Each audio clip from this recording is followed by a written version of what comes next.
we want to cover this table, which is in the shape of a regular octagon with tiles, meaning we need to find the area of it.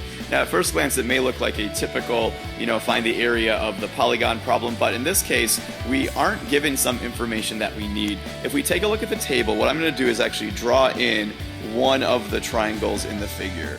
We've divided these up into polygons before. So I can see that 15 is my S value, that's the side length. I know that N is 8 because I've got 8 sides, but then I notice this number they give me, the 19.6, is not the apothem, it's not perpendicular. What they've given me instead is just the radius, which is great, but that's not part of my area formula, which recall was 1/2 SAN, side 1/2 times side length times apothem times number of sides. Rather, the apothem is not given to me. That's that perpendicular distance right down there in the table. So that's the value I'm going to need to find. So I have a little bit of work I need to do before I can find the area of this table. So my hint that I gave you down here was to draw one of the triangles in the problem. So let me redraw that purple triangle we drew in the table. Let's draw that triangle again. So the base of that triangle, the side of the octagon, is 15. The radius, which was the other side of our triangle, is going to be 19.6. Either side is 19.6. And then the side I want to find, or what I want to find, is that height of the triangle, the apothem. So that's what I need to know.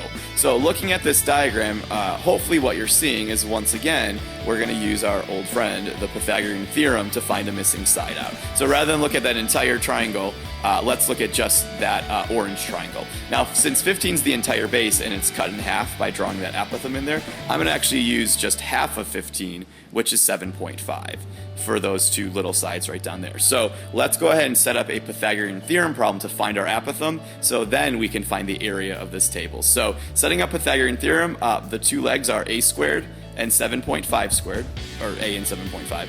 Pythagorean theorem says square those and add those together. And remember, we're using half of 15 because 7.5 is where is the base of that orange triangle. We're looking at half of our entire side of the polygon. And then set that equal to 19.6 squared, our hypotenuse. So at this point, grab a calculator, unless you really love squaring decimals by hand. So a squared plus, if I squared 7.5, checking my notes, I've got 56.25, and then square 19.6, and I came up with 384.16. Okay, subtract that 56 from both sides, so I get a squared equals 327.91. Again, hopefully you're doing the calculations yourself or pausing the video to check it. And then finally take the square root of both sides, and let's round to 2 decimal places for these. We're going to say the apothem, or the apothem, is approximately 18.11. So that's the number we need to use. We're not done with the problem, but now we have the information that we need to finish it. So knowing that the apothem is now 18.11 about, let's go ahead and actually find the area of this table so we can cover it with tiles. So the area of any regular polygon is 1/2 times S, the side length, which we know from the diagram is 15, times the apothem, which we just calculated to be 18.11, and then times N, which is the number of sides in an octagon, that's 8.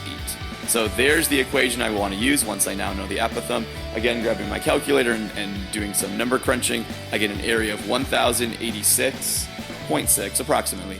And then the units are, in this case, going to be square inches. So that is how many tiles I would need to cover this table.